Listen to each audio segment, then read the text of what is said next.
All right, so I said 5 minutes in and out. Let's time it. So I did stuff kind of out of order. The Bridget backstory stuff is actually first in the chapter. I just moved it around because I thought it felt a little better. So, Bridget, she lives in Constantin. Her parents were rescuers. They go into the mine to help out. They die. She organizes some protests. That fails. She goes to Babylonia. That also fails. She meets Roland. And if you don't remember Roland, she's from chapter 13, one of the side stories. Bridget has looking for her, and she jumped into the tide. We see that Trojan is actually Bridget Sr., and that was news to me. Like, I know Trojan is one of the oldest constructs, but I don't know. I just never could have imagined that Trojan would be like Bridget Sr. Bridget just looks more mature. Her chest is just bigger. That's really it.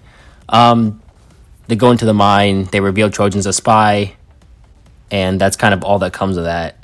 Then we time skip. They go back into the mine, and they get lost. And that's it, actually. They go into the mine, they get lost, and that's like 70% of the chapter. But yeah, and over the course of the chapter, we learn that Skyche is down there, and Skyche is the Norman family's butler, and he's also the one who raised Victoria, and he's just kind of like watching them as they do their thing.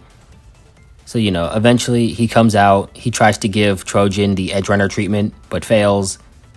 Then Bridget saves Trojan, she goes back into the mine, she beats up Atom Smasher, takes the data, and leaves. And that's kind of it. Nothing kind of comes out of the chapter, and I think that's kind of the point. Like, nothing comes out of the chapter. It shows that they can do missions and, like, nothing will happen. Not everything has to be a big Babylonia shifting event. Bridget, like I said, she goes down there looking for any information on her parents, who we find out kind of had the same fate as Skyche. They were imprisoned and then experimented on and eventually killed. Roland, we know how Roland ends. Trojan, of course, is a Chrono spy, and now we see how she got her brain damage. Skyche, who is probably the most surprising of all of them, he turns out to be Bridget's godfather. He was such good friends with her parents that he was there when she was born. And apparently all three of them were into extreme sports at one point, which explains why he was schmoving like that. Ascend Devastan, a rudimentary implant. At the very end, we have Victoria, who's extremely suspect. I don't know why she's dealing with Chrono. I really hope they're not making her evil again, because that would make me really angry. Because then what was the point of all that development in Source Beacon if she just goes right back to this? The game stages were pretty cool. I liked walking around, exploring the mine. That was pretty nice. They had puzzles. No, actually, I take that back. The puzzles with the chips, that sucked. I hated that. Mostly because whenever I would go back to try and record something, I'd forget which chip was the right one to press, and then I'm just sitting there pressing until I get the right one. As a boss, Skyche was pretty fun. He wasn't too bad. Still, I have yet to fight someone who I like more than Cradle. Cradle is still the best so far. And I guess for me, the last thing would be the music.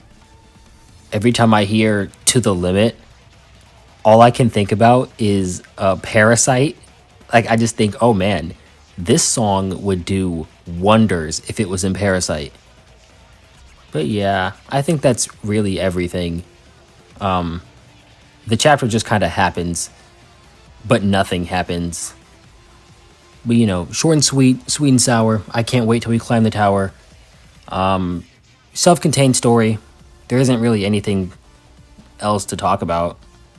So that's it. I don't know how to make outros. Bye.